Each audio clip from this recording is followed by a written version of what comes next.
তোমরা নিশ্চয়ই এই শর্ট ক্লিপটা দেখে বুঝেই গেছো যে আমি কোথায় গেছিলাম আর কবে গেছিলাম এই মায়ের সাথে একটু গল্পগুজব করতে। তোমাদের আমি সেটা শেয়ার করব।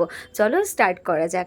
হ্যালো এভরিওয়ান, আমি রিমা, তোমাদের সব্বার প্রিয়। যারা যারা আমায় ভালোবাসো, ভিডিওটা শুধুমাত্র তাদের জন্য, আর যাদের ইগনোর করার তারা ইগনোর করতে পারো।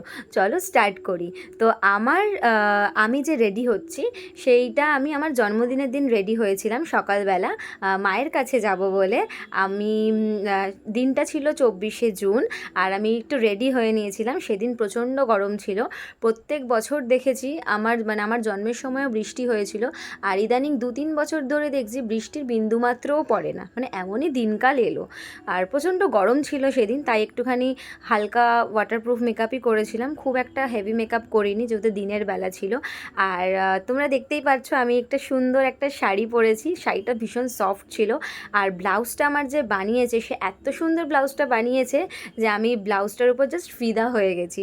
আর এই যে ব্লাউজটা আমি যেখান থেকে বানিয়েছি, আমার একজন বোন আছে, সে আমাকে বলেছিল, সে আমাকে কন্ট্যাক্ট দিয়েছিল, তো আমি তার কাছ থেকে এটা বানিয়েছি। আর এত সুন্দর বানিয়েছিল না ব্লাউজটা, কম পয়সায় পুষ্টিকর, দারুণ দারুণ সুন্দর বানিয়েছিল। আর শাড়িটা গরমকালের জন্য, সামারের জন্য ভীষণ ভালো। আর আমার পরে তো আমার শাড়িটা নিজেকে আমার খুলতে ইচ্ছা করছিল না শাড়ি, তো আমি মাথায় ফুল টুল লাগিয়ে নিয়েছিলাম। আর ফরএভারের এই ফাউন্ডেশনটা আমি হালকা করে একটুখানি টাচ আপ করে নিয়েছি। আর পাশ থেকে আমাকে সবাই মিলে বিরক্ত করছে, বলছে আর সাজিস না, এই সাজিস না, সেই জন্য সবাই মিলে বিরক্ত করছিল। তো আমি আমার স্বাস্থ্য ছাড়বো না, যে যত আমাকে বিরক্ত করুক। তো হালকা করে একটু মাস্কারা লাগিয়ে নিয়েছিলাম, হালকা করে উপরে চোখের তলায় একটু শ্যাডো লাগিয়ে নিয়েছিলাম, অ্যাপ্লাই করে নিয়েছিলাম। দেন একটু একটু মেকআপ স্প্রে দিয়ে নিয়েছিলাম, একটু হালকা করে হাইলাইটার দিয়ে দিয়েছিলাম ফেসে, যাতে একটু মুখটা চকচক করে। আর একটু নেচেও নিলাম, কারণ আমার নাচতে খুব ভালো লাগে, আমি যখন তখন নেচে উঠি। আর বাঙালিদের এই টিপ না পড়লে হয়, তাই একটু আমি ম্যাচিং করে কালো টিপ পরে নিয়েছিলাম। দেখো দেখো দেখো, আমি একটু নেচেও নিয়েছি। আর একটু আমি হালকা করে পারফিউম দিয়ে দিয়েছি, কারণ প্রচণ্ড গরম ছিল। আর দেখো চারিদিকে শুধু আমার জামা কাপড় পাবে, কারণ জামা কাপড় ছাড়া আমার আর জীবনে কিচ্ছু নেই। আর একটু এদিক ওদিক দেখো, পেছনের ব্লাউজটার ডিজাইনটা দেখেছো কি সুন্দর বানিয়েছে না?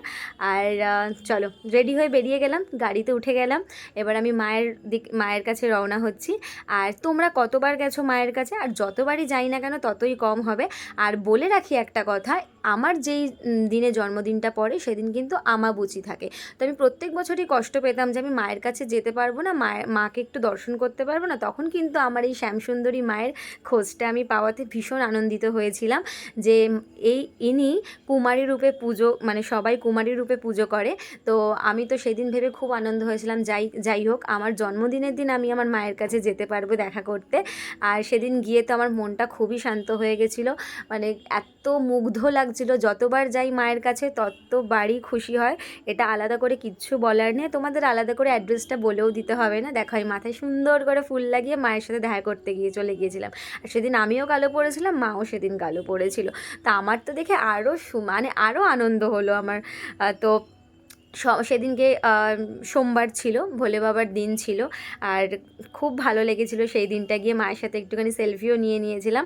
আর এই মায়ের মন্দিরে দেখা করার সময় কিন্তু শিবজির সাথে দেখা করতেই হবে। তো ভালো লাগলে